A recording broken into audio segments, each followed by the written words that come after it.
습니다. 하나님 말씀은 여호수아서 제 7장 25절에서 26절입니다. 여호수아서 7장 25절에서 26절.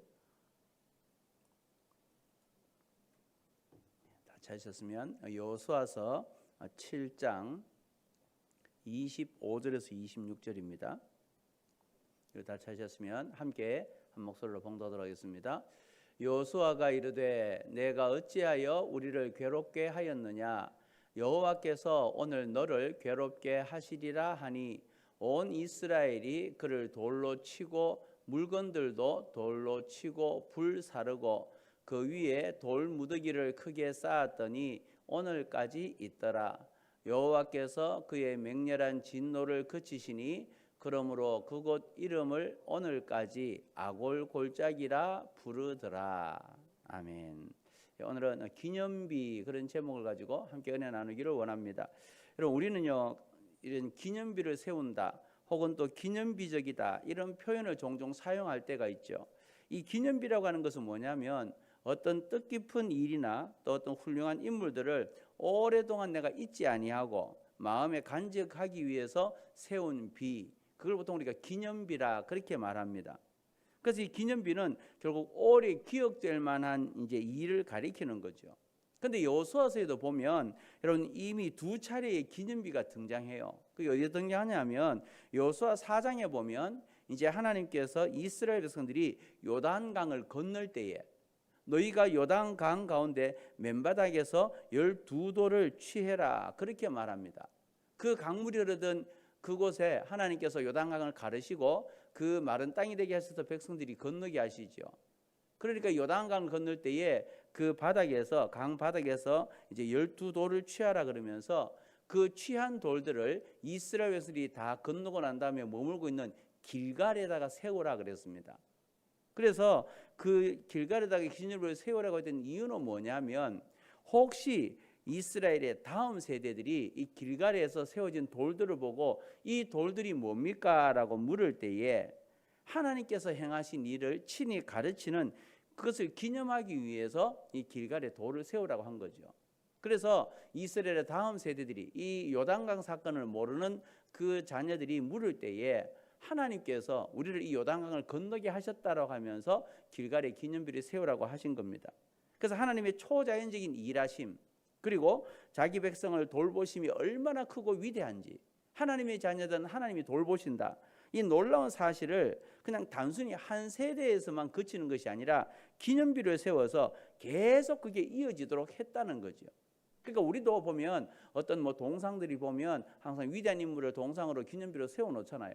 왜? 그 사람이 어떤 행한 이제 이런 놀라운 일들 또 행한 일 이런 모든 것들을 다음 세대까지 알리기 위해서 그렇게 이제 동상을 세우는 것처럼 그렇게 이스라엘 백성들이 하나님께서 기념비를 세우라 길갈에다가 기념비를 세우라고 하셨죠.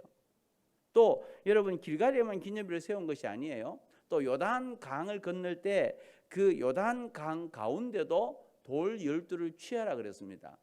그 곳이 어디냐면 그 요단 강물이 흐를 때 제사장들이 언약궤를 제사장들이 먼저 발로 밟았던 그곳 그들이 발을 밟을 때에 그 요단 강물이 말랐잖아요. 그래서 그곳에다가도 역시 언약궤를 맨 제사장들이 서 있는 곳에도 기념비를 세우라 그랬어요.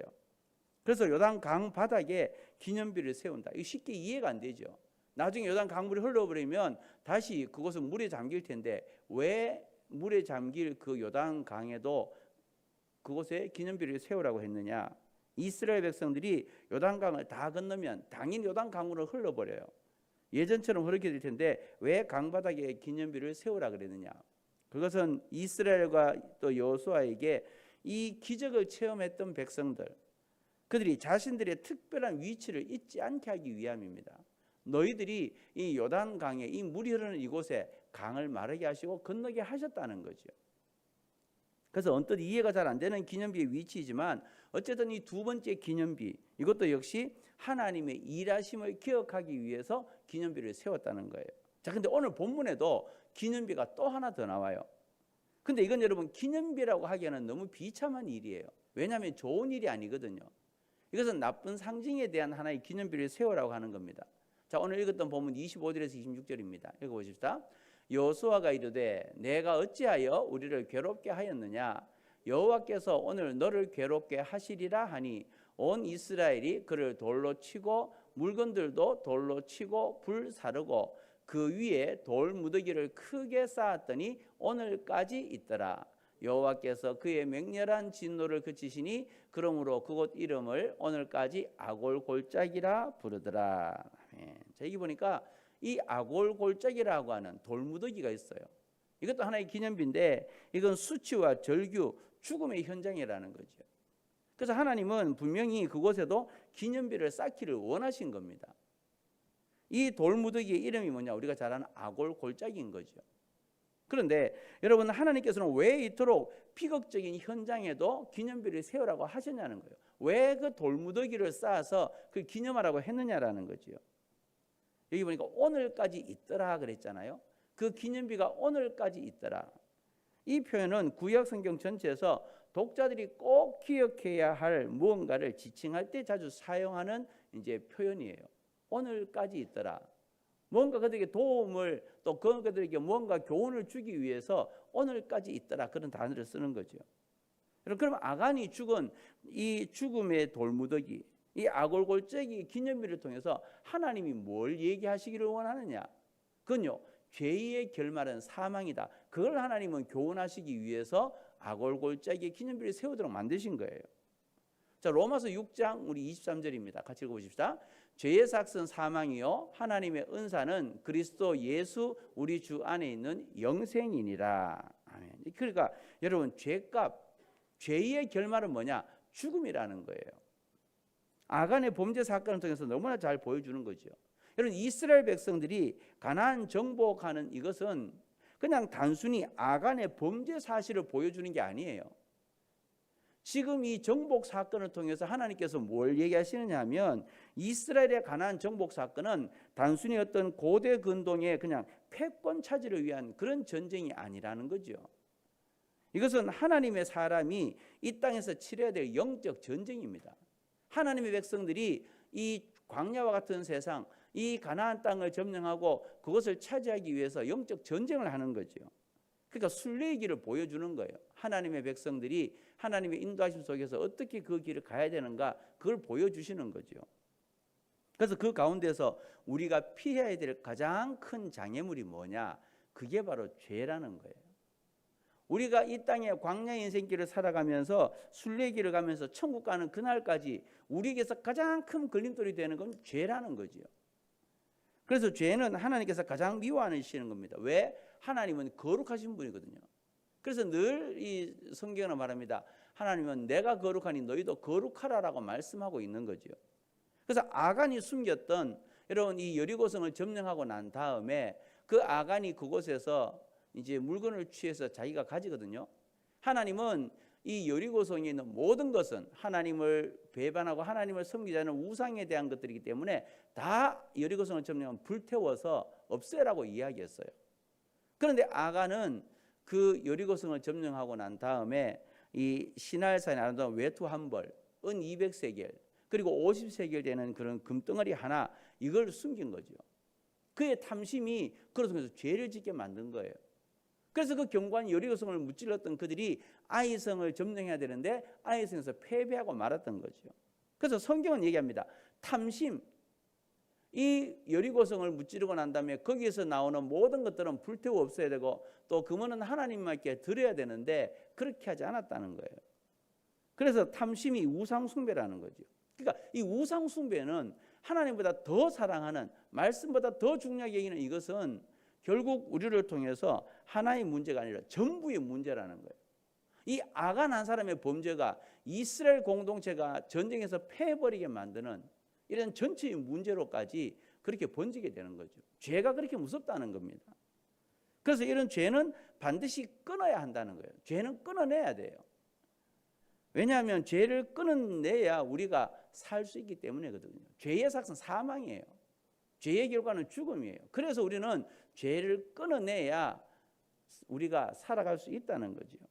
그래서 아간의 죄는 한 개인을 넘어서서요, 한 가족, 또 한 가족을 넘어서 한 족속, 한 족속을 넘어서 한 지파, 아니 한 지파를 넘어서서 한 민족이라고 하는 거대한 공동체를 실족시켜 버렸어요.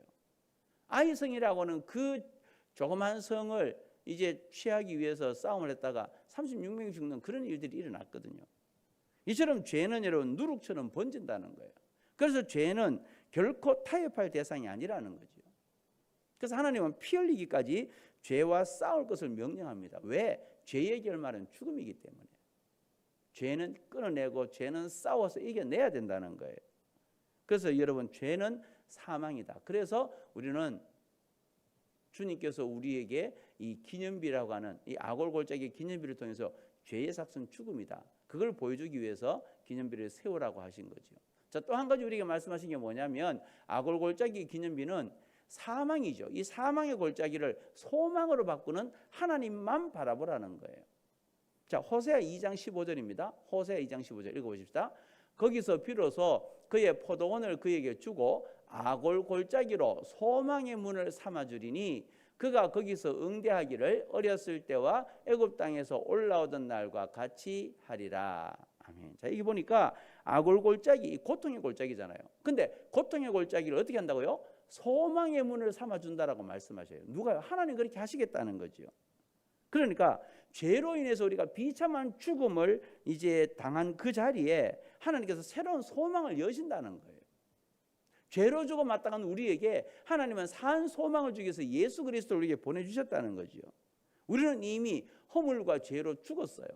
그런데 우리는 허물과 죄로 죽었는데 그런 우리를 위해서 예수님을 이 땅에 보내주셔서 새로운 산 소망의 길을 열어주셨다는 거죠. 그래서 성경은 우리를 통해서 아간의 탐심을 우리가 욕하지만 아간 저 한 사람 때문에 이스라엘 공동체가 저렇게 고통을 당했다라고 이 아간을 욕할지 모르지만 그 누구도 아간의 범죄로부터 자유로울 수 없다는 거예요. 모든 사람이 다 죄인이기 때문에 이 아간의 범죄로부터 자유로울 수가 없어요. 그래서 하나님의 영광에 이르지 못하는 존재가 되어버렸다는 거죠. 그런데 하나님의 사랑은 이런 죄로 통해서 고통당하고 하나님의 영광에 이르지 못하는 우리들을 위해서 아들 예수 그리스도를 골고다로 내모신 거예요. 그래서 골고다에서 십자가에 죽게 하셨고 결국은 대속의 제물을 우리에게 내어주신 거죠. 그래서 절망의 자리가 우리에게는 고통의 자리, 사망의 자리에서 소망의 하나님을 바라보라는 거예요. 하나님이 너희들에게 하신 그 사랑, 너희들을 구원하기 위한 하나님의 놀라운 사랑, 그걸 잊지 마라. 절망의 골짜기를 소망의 골짜기로 만들겠다는 거예요. 하나님은 왜 아간의 비참한 죽음을 기억하게 하십니까? 내가 지은 죄덩어리, 내가 지은 죄의 무더기가 결코 아간보다 덜하지 않다는 거예요. 우리의 그런 죄의 무더기도 아간과 같은 죄라는 거죠. 그래서 만약 내가 정말 죄인이고 하나님께서 소망의 문을 열어주지 아니하셨다면 단 1분 내지도 우리는 살아갈 수 없는 그런 존재라는 거예요. 죄의 종으로 그렇게 살아갈 거라는 거죠. 그래서 우리로 하여금 이런 죄책감의 노예가 되게 하기 위해서 아골골짜기를 보여주신 게 아니라 이 절망의 골짜기, 이 사망의 골짜기를 우리에게 소망의 문을 열어주기 위해서 이걸 기념비로 세우라는 거예요. 죄로 죽어 마땅한 너희들에게 예수 그리스도라고 하는 그런 십자가에 보이는 능력으로 너희가 죄사함을 받았고 하는 자녀가 되었다. 절망이, 사망이 소망으로 바뀌었다. 그걸 하나님은 우리에게 보여주기를 원하시는 거죠. 그 아골골짜기의 기념비는 오늘날 우리에게 예수의 십자가를 상징하는 거죠. 사랑하는 성도 여러분, 기념비라고요, 다 같은 기념비가 아니라는 거예요. 일반적인 기념비는 아주 훌륭한 사람이 그런 일이나 업적을 기리기 위해서 기념비를 세우는데 아간의 돌무더기는 너무나 비참하고 치욕스러운 그런 수치의 기념비였어요. 근데 수치의 기념비지만 여기에서도 우리는 소망을 발견한다는 거죠. 사망의 현장에서 우리를 향한 또 나를 향한 하나님의 그 사랑의 음성을 듣게 되기 때문에 그렇습니다. 죄로 죽어 마땅한 나를 위해서 하나님께서 예수님을 땅에 보내시고 십자가에 죽게 하신 거죠. 그래서 우리에게 산 소망이 있게 하신 겁니다. 천국의 소망을 가지고 살아가도록 하신 거죠. 이것이 바로 우리를 향한 하나님 사랑의 확증임을 기억하라는 거예요. 그래서 우리는 늘 여러분 좋은 기념비를 통해서도 교훈을 얻지만 이런 수치의 기념비를 통해서도 우리가 어떻게 살아가야 될 건가 그걸 다시 한번 보여주는 거예요. 나 자신을 보는 거죠. 나 같은 죄인을 하나님이 구원해 주셨구나. 그래서 죄로 죽어 마땅한 나를, 아니 영 죄로 죽었던 나를 하늘의 소망을 바라보게 하시고 천국 백성하신 하나님의 사랑, 그걸 잊지 말라는 겁니다.